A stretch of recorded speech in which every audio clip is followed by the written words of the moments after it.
acreditar. Essa experiência de amor que nos faz dar passos. Essa experiência de amor, não a lei, não porque a lei moral ou por conta da lei da igreja, mas porque fui amada, porque eu experimentei nas entranhas do meu ser, no mais profundo de mim mesmo, um amor tão grande que me levou a uma experiência tão profunda de acolhimento de mim mesma, de aceitação de mim mesma, de dignidade, da minha dignidade como pessoa humana, que me impele, que me sustenta, que me ensina a crescer no amor.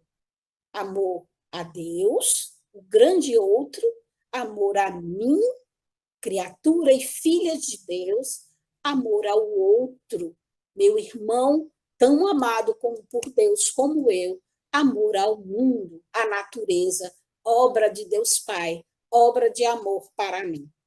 Então, é por isso que mesmo que eu tenha 10, 20, 30 anos de caminhada, a cada instante da minha vida, é esse amor que precisa mover as minhas escolhas.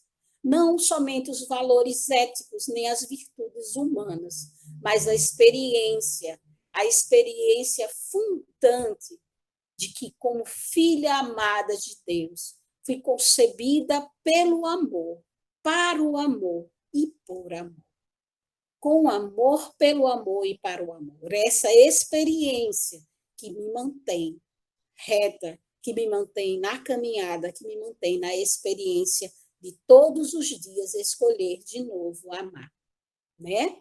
E aí, para ilustrar essa experiência com o amor de Deus, que é tão constante, que precisa ser tão constante nas nossas vidas, convido vocês a tomar o Evangelho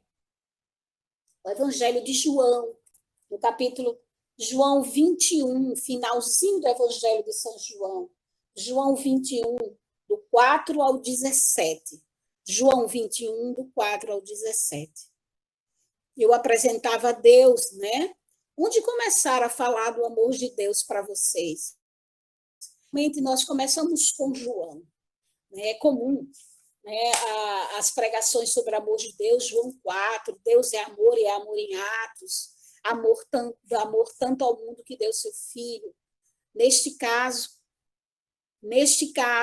nós começaremos com essa outra passagem, uma passagem de um homem que caminhou com Jesus, a passagem de um homem que disse que amava Jesus, que daria sua própria vida por ele, mas que o traiu por 3 vezes. Então, tomemos o Evangelho de São João 21, do 4 ao 17. Eu vou ler para vocês. Por favor, tomem as suas Bíblias e possam acompanhar ou na Bíblia, né, já que vocês estão em casa, para que a gente possa acompanhar também com os nossos olhos, deixar que os sentidos nos ajudem a mergulhar. Já amanhecera, Jesus estava de pé na praia, mas os discípulos não sabiam que era Jesus. Então Jesus lhes disse: jovens, acaso tendes algum peixe? Responderam: não. Disse-lhes: lançai a rede à direita do barco e achareis. Lançaram então, e já não tinham forças para puxá-la por causa da quantidade de peixes. Aquele discípulo que Jesus amava disse então a Pedro: é o Senhor. Simão Pedro, ouvindo dizer é o Senhor, vestiu a roupa, porque estava nu, e atirou-se ao mar. Os outros discípulos, que não estavam longe da terra, mas cerca de 200 côvados, vieram com o barco, arrastando a rede com os peixes. Quando saltaram em terra, viram brasas acesas, tendo por cima peixe e pão. Jesus lhes disse: trazei alguns dos peixes que apanhastes. Simão Pedro subiu então ao barco e arrastou para a terra a rede, cheia de 153 peixes grandes. E apesar de serem tantos, a rede não se rompeu. Disse-lhe Jesus: vinde comer. Nenhum dos discípulos ousava perguntar-lhe: quem és tu? Porque sabiam que era o Senhor. Jesus aproxima-se, toma o pão e o distribui entre eles. e faz o mesmo com o peixe. Foi esta a terceira vez que Jesus se manifestou aos discípulos, depois de ressuscitado dos mortos. Depois de comerem, Jesus disse a Simão Pedro: Simão, filho de João, tu me amas mais do que estes? Ele respondeu: Sim, Senhor, tu sabes que eu te amo. Jesus lhe disse: Apacenta meus cordeiros. Segunda vez disse: Simão, filho de João, tu me amas? Sim, Senhor, disse ele, tu sabes que eu te amo. Disse-lhe Jesus: Apacenta minhas ovelhas. Pela terceira vez lhe disse: Simão, filho de João, tu me amas? Entristeceu-se Pedro, porque pela terceira vez lhe perguntara: Tu me amas? E lhe disse: Senhor, tu sabes que eu te amo. Jesus lhe disse: Apacenta minhas ovelhas. Palavras do Senhor. Graças a Deus.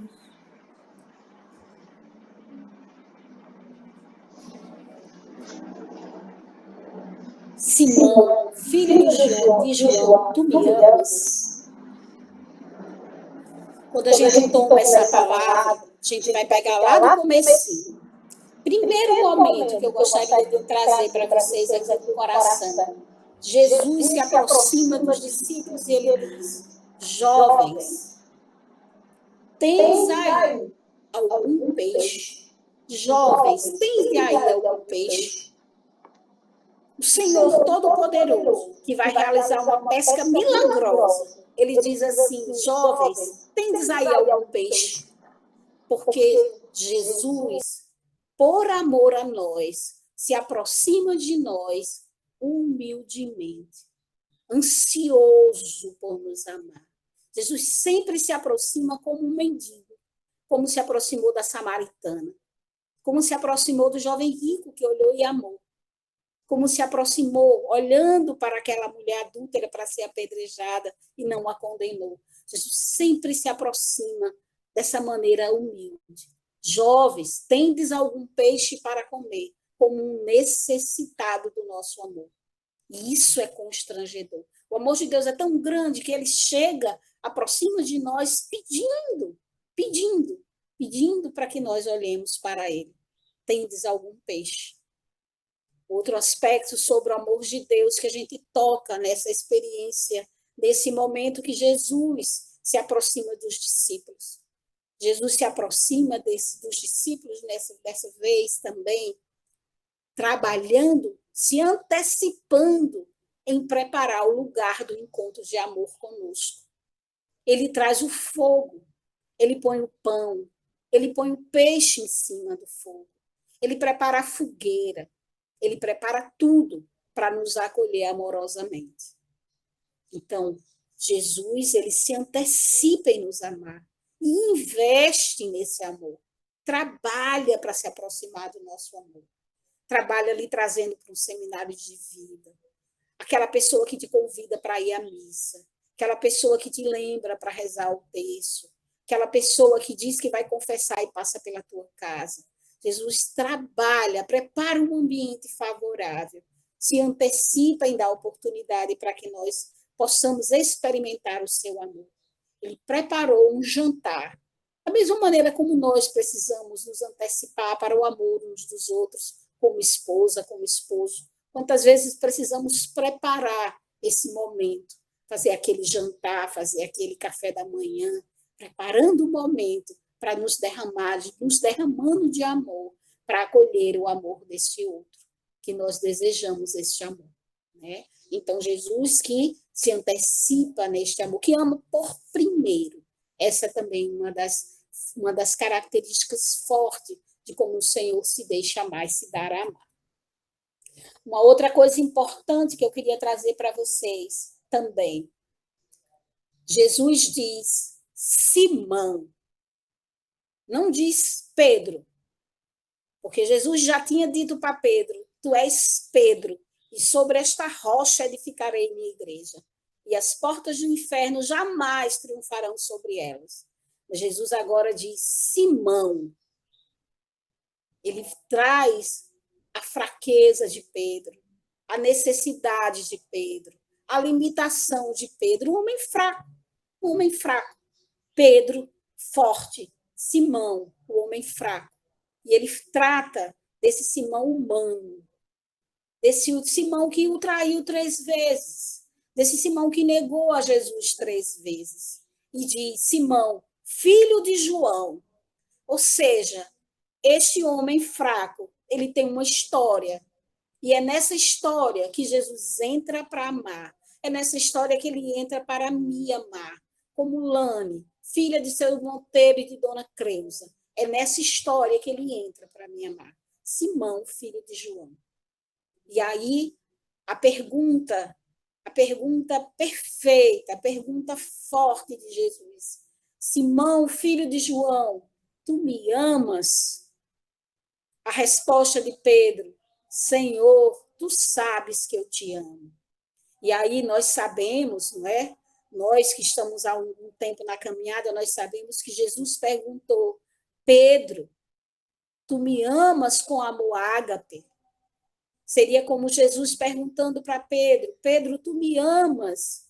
E Pedro pôde responder na sua verdade, Senhor, tu sabes que eu gosto de você. Tu sabes quanto é distante esse amor que tu tens por mim, do amor que eu tenho por ti. Senhor, tu sabes, eu gosto de você. E Jesus, mesmo ouvindo de Pedro, eu não te amo como tu me amas, eu gosto de você, Jesus diz, apacenta os meus cordeiros. Porque na nossa fraqueza, Deus permanece com a missão particular que ele nos dá por amor. Ele não tira a missão do Pedro. Pergunta pela segunda vez, Simão, filho de João, tu me amas? Pedro responde mais uma vez, Senhor, tu sabes que eu gosto de você. Jesus confirma, então apacenta minhas ovelhas. E aí Pedro, entristecido, porque Jesus, neste momento, desce ao nível de Pedro. Pedro, tu gostas de mim? Simão, filho de João, tu gostas de mim? Tu gostas mesmo de mim? E Pedro, nesse abaixar-se de Jesus, Deus que faz outra kenosis, quando pede o nosso amor imperfeito, faz uma kenosis. Jesus diz, Pedro, tu gostas de mim, Pedro? E Pedro pode dizer, Senhor, tu sabes tudo. Tu sabes que eu gosto de você. É só isso, Senhor. Eu gosto de você. Tu sabes, conheces o meu coração. Pedro não mentiu, Pedro não dorou, Pedro não exagerou, Pedro expôs a verdade a Deus. Então, diante da nossa verdade, o coração de Deus se abaixa para nos alcançar, para nos elevar com ele no seu amor. Essa experiência de amor de Pedro, Jesus que sabendo que Pedro não conseguia amá-lo, mas que gostava dele, Jesus desce ao nível de Pedro, e isso como entristeceu o coração de Pedro, mas Jesus desce ao nível de Pedro, para acolhendo esse gostar de Pedro, conseguir elevá-lo ao amor como Deus nos ama. Essa experiência, meus irmãos, que nós precisamos fazer todos os dias, e as oportunidades não nos faltam. A experiência de tocar esse amor de Deus, de tocar que foi por este amor, por amor a nós, que Jesus, Filho de Deus, luz da luz, morreu na cruz para nos salvar. Para aquele pecado do Pedro, 3 vezes que o Pedro negou a Cristo. O pecado da autocondenação, a dor de Pedro por se autocondenar, por não se perdoar, mesmo tendo recebido o perdão de Jesus, é curado pela força do amor da cruz, que mais uma vez se inclina e se abaixa em Jesus ressuscitado. Lembrando, olha, Pedro, foi por ti, Pedro, foi por ti, foi por você pecador, foi por você fraco, limitado, necessitado, que eu venci o pecado na cruz. Por amor a ti, eu venci o pecado.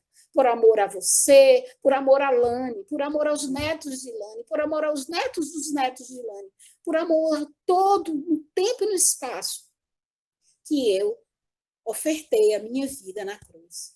Essa experiência do amor de Deus que Pedro vive nesse pequeno intervalo, nessa pequena passagem, do amor que se abaixa para elevar o nosso amor. Escreve aí para mim, pelo menos, uma experiência que você teve deste amor que se abaixou para te amar. A experiência desse amor de Deus que se inclina. Às vezes que você pôde amar os seus, porque se sentiu plenamente amado por Deus que é Pai, por Deus Filho, o nosso Salvador, pelo Deus Espírito Santo. Que a Trindade veio de amor, por isso você pôde amar. Escreve uma história de superação, mas aí diz só uma palavra que possa traduzir essa história. Lembra ela no teu coração e traz só uma palavra que possa traduzir. Eu fiz isso, eu perdoei, porque eu me senti plenamente amada por Deus e por gratidão eu pude perdoar. Escreve, perdoei. Olha, eu amei alguém que me era difícil, porque eu me senti amada por Deus. Olha, eu superei esse meu vício, porque eu fui muito amada por Deus. Essa experiência, né, que a gente pode colocar. Essa experiência que faz, que é real e que é hoje. A experiência do amor de Deus não pode ser uma experiência que eu tive uma vez quando eu fiz o meu seminário de vida. Todos os dias eu preciso renovar essa minha experiência desse amor e Deus me dá a oportunidade para que eu renove. Do coração de Jesus, eu estava de avó com meus netos em casa e eu assim, meu coração desejoso de rezar, né? Muito desejoso de rezar sem o poder. Então, no final do dia, eu pude adorar Jesus. Estava fazendo uma adoração e vivi essa experiência. Na hora que o sacerdote disse, entrega ao coração de Jesus agora, tudo aquilo que você não pode entregar em nenhum coração. Eu saí colocando coisas que eu saberia que se eu colocasse para outras pessoas, poderiam ferir aquelas pessoas.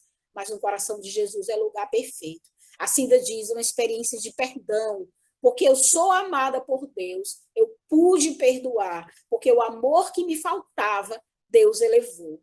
Porque como sou perfeitamente amada por Deus, eu pude amar. O Arthur colocou, dar a Deus o que é, dar a Deus o que é mais caro para mim.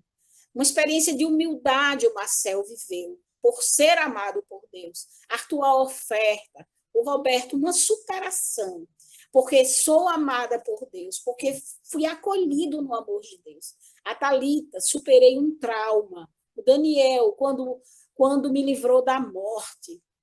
Né? Essa experiência do amor de Deus é que me faz superar este amor imperfeito e quase o amor de Deus. O amor de Deus tem uma frase que eu acho fantástica do nosso fundador. Eleva o coração humano a capacidade de amar com um coração divino. O coração humano ama com o coração divino, com o amor divino. A Joseane, quando me trouxe de volta ao seu convívio, quando me trouxe de volta para perto dele mesmo, o amor que foi buscar e trouxe de volta, né? Quando nós amamos, saímos desse eu gosto de você, Jesus, eu gosto de você, Deus, e nós dizemos eu amo a Deus, nós conseguimos, com um coração humano, amar com amor divino. É essa experiência, meu irmão e minha irmã, que nós vivemos como casados. Quantas vezes o teu coração humano não amou com amor divino o teu esposo e a tua esposa? Essa experiência só quem viveu e experimentou o amor de Deus, não na teoria, mas viveu nas entranhas, no mais profundo do seu ser, essa experiência de amor e salvação. A Thalita, né? Eu superei um trauma, Marcel, a Alcira diz a renovação. Essa experiência que é concreta do amor de Deus, que o Pedro viveu nessa passagem, garantiu para Pedro, nesse momento. Eu gosto quando um sacerdote muito santo, numa homilia com essa passagem, ele diz, nesse momento, Pedro amado por Deus, perdoado por Deus, vai e cura a igreja. E vai e cura a mim e a você como igreja. Essa experiência não foi feita por todos os discípulos, mas foi feita por Pedro, aquele que tem as chaves do céu. E aí, em Pedro, nós todos vivemos a cada dia essa experiência. A cada dia nós experimentamos podemos viver essa experiência, né? É bem diferente da experiência do jovem rico. Pedro tem uma experiência totalmente diferente da do jovem rico. O jovem rico, ele corre, Pedro traiu 3 vezes, negou Cristo 3 vezes, estava numa autocondenação enorme. Veio Jesus, coloca a missão de Pedro, renova a missão de Pedro, apacenta minhas ovelhas. Não é porque tu és fraco, o amor de Deus é constante, é fiel, não muda como nós mudamos cada dia, não muda. Não é por isso. Você vai e apacenta minhas ovelhas, Pedro. Eu te confio. Tu és Simão, mas a minha graça te faz Pedro. Tu és Joseane, mas a minha graça te faz esposa. A minha graça te faz esposa pelo sacramento, que é um sinal visível de uma graça que é invisível. Por esta graça, tu podes amar com o coração humano, com um amor divino. Por este amor que o sacramento do matrimônio firma, abre espaço para que minha graça abra no teu coração. O jovem rico chega para Jesus com a arrogância daqueles que pensam que já fazem tudo, que já sabem tudo. O jovem rico chega e diz: mestre, o que eu posso fazer qual o bem que me falta fazer para eu ter a vida eterna? Ai, como eu me identifico muitas vezes com esse jovem rico. Meu Jesus, todas as vezes que eu visto essa roupa do jovem rico, quando eu vejo, eu já tenho escapulida, já tenho que pedir perdão, já sei que vou me dar mal, já sei que vou ferir o coração de Deus, vou entristecer meu amado esposo Jesus Cristo. Então, esse jovem chega, Senhor, mestre, ou seja, com todo respeito diante de Jesus, se prostra. O que eu posso fazer? Que me falta fazer para ter a vida eterna? Jesus diz, observa os mandamentos. Mas aí, meus irmãos, é a arrogância suprema do jovem rico. Isto eu já faço desde a minha juventude. Respeitar os mandamentos de Deus. Meu Jesus, quanta arrogância eu me vejo às vezes como esse jovem rico, achando que porque estou na missa, ou porque estou num grupo de oração, porque rezei um texto, já cumpri os mandamentos de Deus. Que o próprio Jesus resumiu em 2: amar a Deus sobre todas as coisas e ao próximo como a ti mesmo. Esses 2, né? Quantas vezes? E aí Jesus, aí mais uma experiência concreta do amor de Deus. Jesus olha, fixa o olhar nele, como fixa o olhar em mim e em você, e não me julga. E não diz: Lani, sua arrogante, tenha vergonha na cara. Tu sabes que tu não és nada, sem mim nada podeis fazer. Tu cai 10 vezes, o justo peca 7 vezes no dia. Imagina eu que não sou justa. Jesus não olha assim, nem me fala assim. Como esse jovem rico, Jesus me olha, fita o olhar em mim e me ama, porque ele fitou o olhar no jovem rico e o amou. E aí perguntou para ele: tu queres ser perfeito? Vem, vende tudo que tens, dá aos pobres, e vem comigo, segue-me, e terás um tesouro no céu. Qual é o teu segue-me hoje que Jesus te pede? A tua fidelidade no grupo de oração? A tua fidelidade no ministério? A tua fidelidade à oração todos os dias? A tua fidelidade hoje? Hoje, aonde é que Jesus pede? Vai, dá tudo que tem aos pobres. O que é que ele te pede hoje? Que precisa ser dado tudo, tudo, e seguido. Seguido. E aí o jovem sai muito triste, como às vezes eu saio.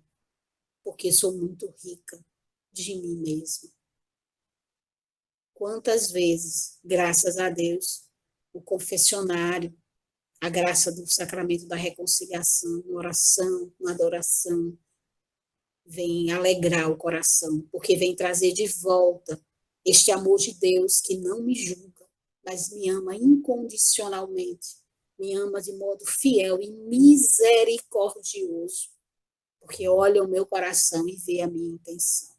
Olha, misericordioso, como alguém que é fraco e que ainda não sabe amar. Né? Mas, meus irmãos, tomemos mais uma passagem para que a gente possa ler. Por favor, vamos tomar o Evangelho de Lucas 24. Lucas 24, os discípulos de Emaús. Por favor, vamos tomar. Lucas 24, os discípulos de Emaús. Nós vamos ler os discípulos de Emaús de 1 a 20. Meus olhos se aproximam e eu enxergo mal. Alguém poderia ler para mim? Daniel, você pode ler? Eu fecho meu microfone e você lê para mim, discípulos de Emaús. Eu falei o capítulo. Posso sim. Qual é 24? De quanto, Nani? Qual o versículo? Versículo, você vai ler 24, de 1 ao 30. 32, Daniel. Do 1 ao 32. No princípio do dia da semana, muito cedo, dirigiu-se ao sepulcro com os aromas que haviam preparado. Acharam a pedra removida longe da abertura do sepulcro. Daniel, Pois não? Lucas. Não é 13, 24, não? 24. Isso, 24. É a partir do... Lucas, Não? versículo 13. Sim. Versículo 13, me perdoe, tá bom? Não é do 1, é 23, é 13. Tá ok. Os discípulos de Emaús. Nesse mesmo dia, 2 discípulos caminhavam para uma aldeia chamada Emaús, distante de Jerusalém, 60 estádios. Iam falando uns aos outros de tudo o que se tinha passado. Enquanto iam conversando e discorrendo entre si, o mesmo Jesus aproximou-se dele e caminhava com ele, mas os olhos estavam-lhes como que vendados e não o reconheceram. Perguntou-lhes então: de que estás falando pelo caminho? E por que estáis tristes? Um deles, chamado Cleófas, respondeu-lhes: és tu acaso o único forasteiro em Jerusalém que não sabe o que nela aconteceu estes dias? Perguntou-lhes ele: que foi? Disseram: a respeito de Jesus Nazaré, era um profeta poderoso em obras e palavras, diante de Deus e de todo o povo. Os nossos sumos sacerdotes e os nossos magistrados o entregaram para ser condenado e morte e o crucificado. Nós esperávamos que fosse ele quem havia de restaurar Israel. E agora, além de tudo isso, é hoje o 3º dia que essas coisas sucederam. É verdade que algumas mulheres dentre nós nos alarmavam.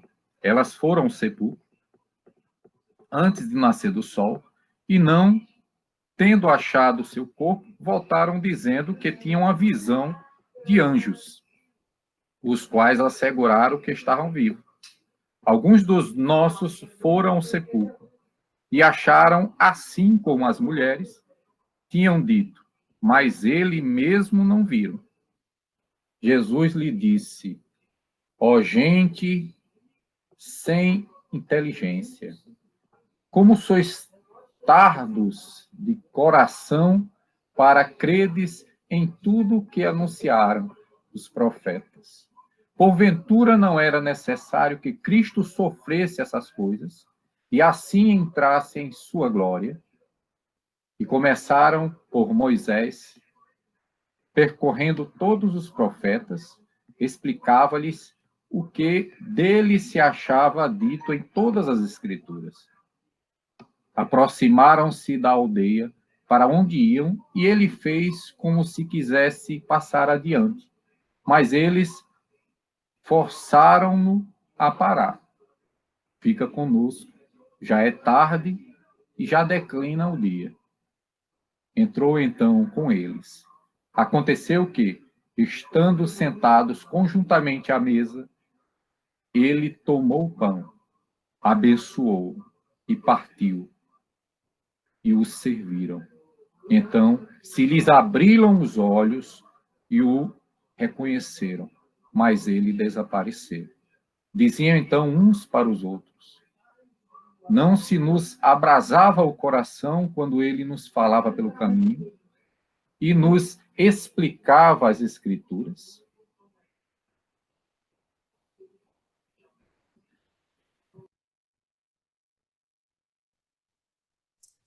Naquela mesma hora, levantaram-se e voltaram para Jerusalém. Naquela mesma hora, levantaram-se e voltaram para Jerusalém. Meus irmãos, é essa a experiência dos discípulos de Emaús. Diferente do jovem rico, assim como Pedro. Na mesma hora em que, abertos os olhos, porque eles foram dóceis para escutar o que Jesus tinha a dizer, porque eles foram dóceis para viver com Jesus a Eucaristia, o sacramento, quando Jesus distribuiu o pão, repartiu e distribuiu o pão. Porque eles foram dóceis, porque o amor de Deus se manifesta na palavra, na oração, se manifesta através dos outros, se manifesta através das experiências que os outros fazem para nos aproximar de Deus, mas se manifesta preponderantemente nos sacramentos, porque eles foram dóceis. Imediatamente, com os olhos abertos, eles voltaram e levantaram-se e voltaram para Jerusalém. Aqueles homens que iam com olhar sombrio, derrotados, sem acreditar na vitória de Deus nas suas vidas, diante do reencontro com Jesus, porque eles conheceram Jesus antes da sua crucifixão. Eles conviveram, eram discípulos de Jesus, caminhavam com o Mestre. Depois desse reencontro, Jesus ressuscitado, depois do encontro, Jesus ressuscitado, eles voltam desse caminho que estavam se perdendo de Jerusalém. Emaús seria o contrário. Emaús traz para nós, na palavra de Deus, a saída do espaço que é sagrado. O reencontro com Jesus precisa nos levar a tomar uma atitude. O amor de Deus, revelado a nós em Jesus Cristo, precisa nos fazer tomar uma atitude de aproximar-se mais dele. Ir para Jerusalém é ir para o local do encontro. Ir para Jerusalém é como Jesus que diz aos discípulos: eu estarei esperando por eles na Galileia. É esse retorno para os discípulos de Emaús. Ir para Jerusalém é voltar ao local onde Deus falou para o seu coração a primeira vez, a tua experiência do amor de Deus. Nossa Senhora, neste dia do Imaculado Coração de Maria, toma vocês pelas mãos, toma a mim a vocês pelas mãos e nos leva de volta para essa experiência de amor, para essa experiência de salvação. A experiência que o pecado não tem a última palavra nas nossas vidas. Nós que nascemos com a mancha do pecado original, mas nós somos lavados no batismo deste pecado. E nós vivemos durante toda a nossa vida como filhos de Deus por conta de Jesus Cristo, experimentando todas as oportunidades para trilhar o caminho de volta para casa, trilhar o caminho de volta para o céu. Nossa Senhora, nesse dia do seu Imaculado Coração, esse dogma de fé nosso, Imaculado Coração de Nossa Senhora, a Imaculada Conceição de Maria, seja esse local, este lugar e essa mão. Hoje Jesus dá de presente para nós, dá de presente para vocês esse Imaculado Coração, pois nesse Imaculado Coração vocês façam essa experiência dos discípulos de Emaús, de sombrios, saindo de Jerusalém, saindo do lugar da oferta de vida, saindo do lugar da vontade de Deus, saindo do lugar de dar mais, como aquele jovem rico foi chamado, quer ser perfeito. Hoje também Jesus pergunta, hoje, meu filho, minha filha, hoje, família, eu chamo vocês a serem perfeitos, sede santos, como o Pai do céu é santo, sede perfeito, como o Pai do céu é perfeito. Não caminha para Emaús, mas volta, corre para a tua Jerusalém, porque eu te precederei lá em Jerusalém. E em Jerusalém, tu podes contar como os discípulos de Emaús, que eu gosto de ver Cleófas como o pai e a sua esposa. Né? Alguns exegetas supõem que possa ser um casal, marido e mulher, pois eu gosto de tomar isso. Eu e meu esposo, você e o seu esposo, tudo que estiver indo para Emaús, não é a tua vida toda, mas tudo que estiver indo para Emaús, seu tempo de oração, sua fidelidade à missa, sua fidelidade ao grupo de oração, sua fidelidade no ministério que Deus te convida, te confia hoje, tudo que estiver indo para Emaús, toma a mão, como Cleófas e sua esposa, e volta para Jerusalém com o socorro do Imaculado Coração de Maria. E para que Nossa Senhora ainda possa, em Cristo, ela que gerou o próprio Cristo no seu coração, gerou o seu ventre, possa também nos gerar. Nós não podemos esquecer que quem nos deu Maria foi Deus Pai. Deus Pai criou Nossa Senhora para que ela pudesse gestar Jesus no seu ventre.